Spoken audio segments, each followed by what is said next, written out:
Ahora, humanismo mexicano. ¿Por qué se llama humanismo mexicano? Ya lo vimos.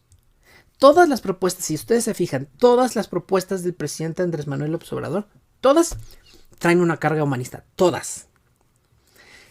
Si tú vas a ver el problema de la seguridad, no busca solo combatir el crimen organizado, sino busca también combatir las causas. ¿Qué se necesita? Hacer que los jóvenes no se sientan atraídos por el crimen organizado, sino más bien por actividades productivas. Bueno, ahí están sembrando vida, jóvenes construyendo el futuro. Por lo menos esas dos. Adicional a la chamba que se les da a los pobladores de las comunidades y de diversos municipios para la construcción de caminos para sus propias comunidades. Eso es trabajo.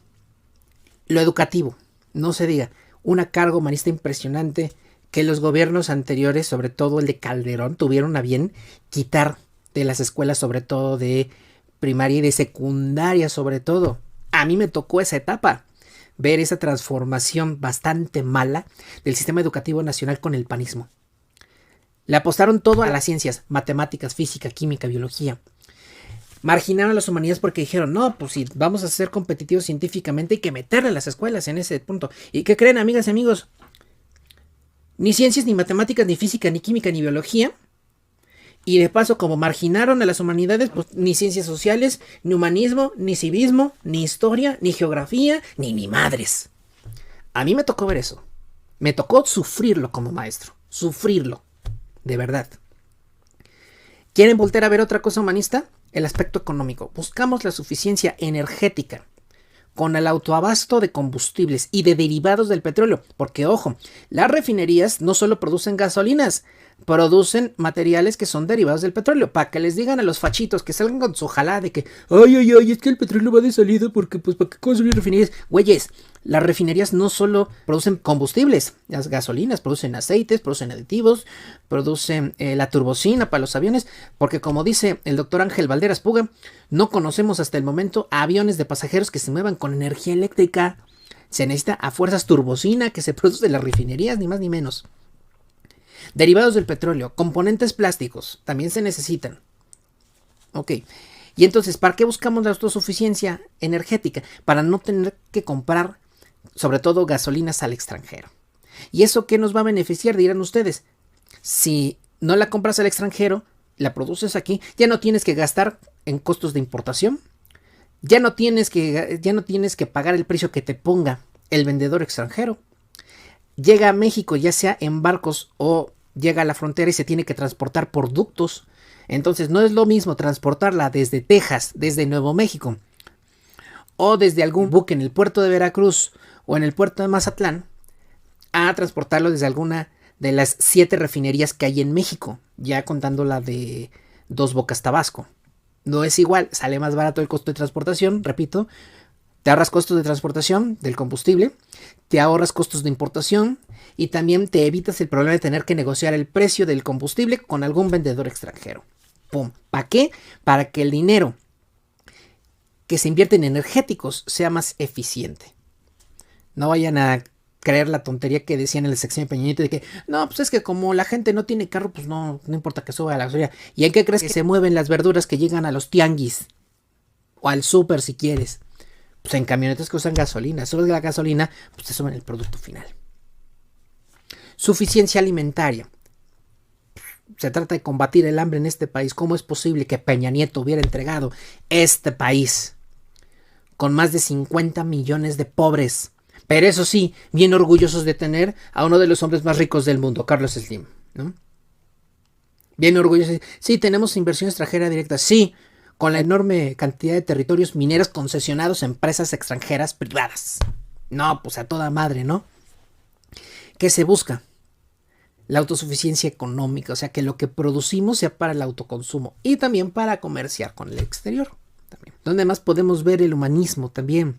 Vimos el manejo de la pandemia, por mucho que la doctora Muelitas venga a decirnos de que no, fue un fracaso, no, ahí está el libro, no, doctor Gatell, no, doctor Muerte, como le decía la señora Lili Telles, que dicho sea de paso, al día de hoy, que ya es todavía 4 de diciembre, la señora Lili Telles ha propuesto una iniciativa de ley en todo el año 2022, solo una, y le pagamos por trabajar 12 meses, no por medio trabajar ahí, con lo que es en el Senado. Bueno, El manejo de la pandemia tuvo un humanismo profundísimo.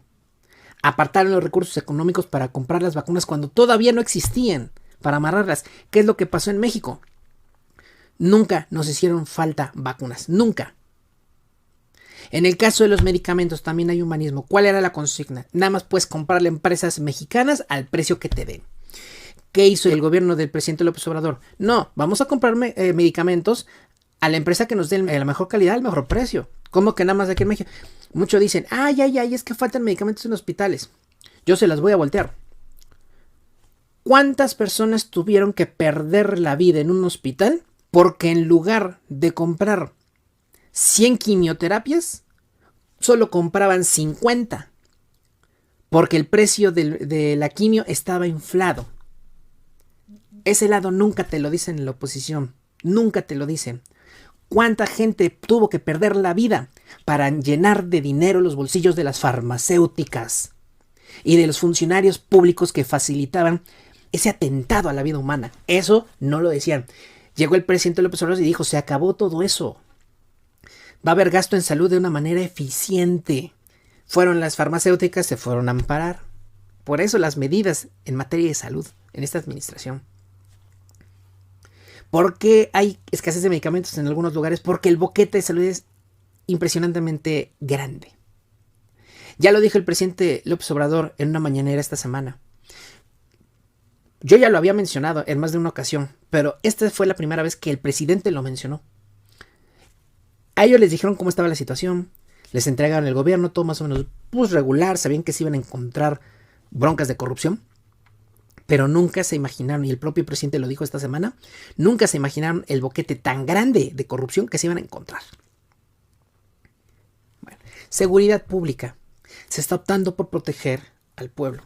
El propio general Cienfuegos, secretario de la Defensa Nacional en tiempos de Peña Nieto, dijo, los soldados tienen que medirle para ver qué les sale más barato, que los consignen por violar derechos humanos o que los consignen por no obedecer a su superior jerárquico. ¿Por qué? Porque no había un marco legal. ¿Qué pasó en esta administración? Entra la reforma en materia de Guardia Nacional y otras leyes secundarias en materia de seguridad pública y el uso de la fuerza.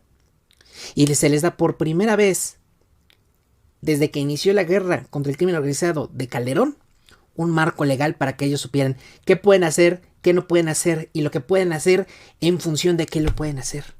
No sé ustedes, pero desde que esta administración tomó las riendas del país, y miren que yo vivo en un lugar conflictivo, yo me siento seguro. Es más, yo he visto baja de delincuencia en la comunidad donde vivo. Un policía municipal, con todo el respeto que me merecen los buenos elementos, ya no era visto como una figura de autoridad de los municipios, pero en mi comunidad empezó a patrullar primero la Marina, luego el Ejército y luego llegó la Guardia. La sola presencia de marinos, soldados o guardias nacionales impone. Y ya no salen. Desde hace ya mucho tiempo que no se les ve con la misma intensidad a la comunidad donde vivo. O sea, yo lo he visto, me dicen, ¿y a ti en qué te beneficia esta administración? Pues en eso, en materia de seguridad. Más humanismo vemos, construcción de infraestructura. Llegó esta administración y qué curioso, a los gobernadores empezaron a poner las pilas para construir infraestructura. Pongo un ejemplo, el Mexibus que corre por todo lo que era la carretera libre Pachuca, lo que hoy es la vía Morelos. Al final del sexenio Peña Nieto se empezó a construir las líneas de Mexibus, sobre todo la línea 3 y la línea 4. Al final del sexenio Peña Nieto, Peña Nieto, o sea, estamos hablando del sexenio 2005-2011. Se empezó a construir por ahí del 2010. Pues terminó Peña Nieto y el Mexibus parado. Inició y terminó Erubiel Ávila y el Mexibus parado, las líneas que estaban en construcción. Entra Alfredo del Mazo y seguía parado hasta que entró esta administración y por ahí del 2020 dijeron, a ver, ¿cómo estuvo aquí? Y lo empezaron a construir. ¿Qué pasó en Jalisco? Fue a ayudarle a Enrique Alfaro a construir la línea 3 del metro. ¿Qué ha pasado en Nuevo León? Fue a ayudarle a Samuel García a construir estación del metro y a meterle dinero a la infraestructura del abasto de agua. Por decir dos ejemplos de gobiernos opositores. Esa es la razón, amigas y amigos, por la que esta corriente, incluso me atrevería a decir filosófica, que inició con el gobierno del presidente López Obrador, se llama humanismo mexicano. Porque no hay decisión de gobierno, proyecto de infraestructura o medida económica nacional o internacional que aplique este gobierno, que no tenga una carga humanista y que busque el beneficio del pueblo.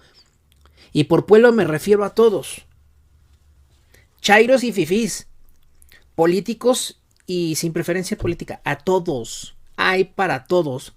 ¿O no acabamos de tener en la conferencia matutina de prensa a los representantes de la comunidad empresarial anunciando que se había negociado el salario mínimo para subirlo y dejarlo en 207 pesos diarios? ¿Qué dijeron los empresarios? 25% es mucho. No los suban 25%.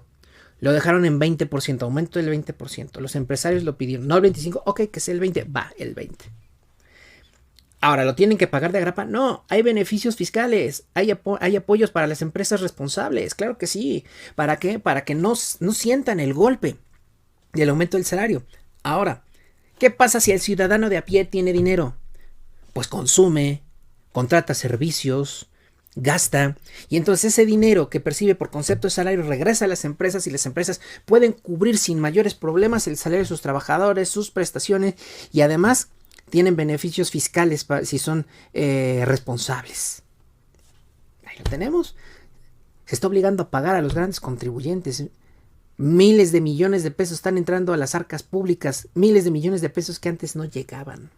Miles de millones de pesos que están entrando por las aduanas y que antes se iban en corrupción. ¿Quién se encarga de las aduanas marítimas el día de hoy? La Secretaría de Marina. Profesionalizando a la Marina Mercante, por cierto, que es un cuerpo de marina encargado precisamente del resguardo de las costas y de las aduanas. Esa es la razón por la que se llama humanismo mexicano. Obviamente ya salieron a decir que es una exageración, que es una jalada, que no es cierto, que eso lo hace nada más por pura soberbia. Amiguas, no hay decisión de gobierno que volteemos a ver que no tenga una carga humanista. Todo la tiene. Ahora, amigas y amigos, dice la segunda parte de este banner que está aquí abajo.